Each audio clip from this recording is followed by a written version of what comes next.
Troy Rosario mga bro sa Barangay Hinebra na kaya pipirma at Coach Yeng Yao kakabahan na sa Barangay Hinebra. So matapos matalo mga bro, grabing bounce back nga ang ginawa ng Barangay Hinebra. Tinambakan lang naman nila ang may magandang kartada na Inlex Road Warriors. Expected nga ng mga fans na magiging dikdikan ang laban na matapos matalo ng Inlex ang isang powerhouse team na SMB. Pero ibang Barangay Hinebra nga ang nagpakita sa laban. Binigyan nga ni Justin Brownlee ng kumpiyansa ang mga locals kahit nagtala lamang siya ng 13 points. Malaking bagay na nga na may 5 locals ng Barangay Hinebra ang nag-step up at nagtala ng double digit. Kung laging ganyan ang lalaruin ng mga locals, hindi na nga gaano mahihirapan itong si Justin Brownlee.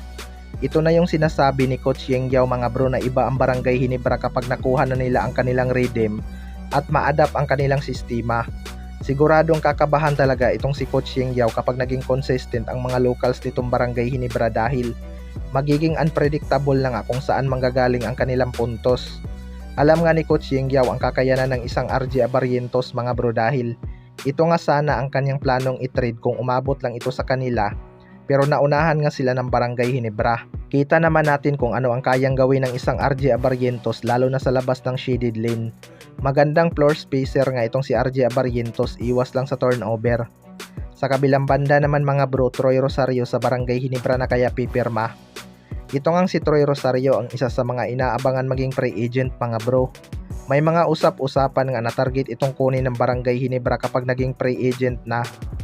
Well, para sa akin mga bro, malaking addition talaga tong si Troy Rosario kapag kinuha ito ng Barangay Hinebra, partikular na sa pinted area.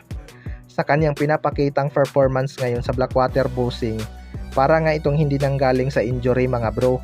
Kaya nga nitong si Troy Rosario maglaro ng 3 hanggang 5 dahil athletic nga ito at malakas tumalon. Effective na floor spacer din itong si Troy Rosario kapag nag-wing dahil may tira nga ito beyond the arc.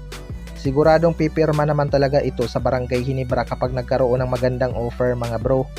Marami din namang nagsasabi na baka babalik nga daw itong si Troy Rosario sa TNT Tropang Giga. Pero kung titingnan natin ang history ng dalawang panig, malabo pa sa sabaw ng pusit na babalik itong si Troy Rosario sa team na nag-trade na lang bigla sa kanya kahit maganda naman ang kanyang performance sa TNT Tropang Giga.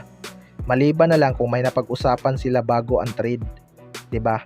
Pero sa nakikita ko ngayon mga bro, malaki talaga ang chance na piliin ni Troy Rosario ang Barangay Hinebra kung magkaroon man ito ng offer sa kanya. Mas lalaki nga itong lineup ng Barangay Hinebra dahil pwede nga silang magsabay ni Japit Aguilar at aakyat sa 3 si Justin Brownlee. May guard nga lang na mababawasan ng playing time. Kayo mga bro, ano masasabi nyo tungkol dito?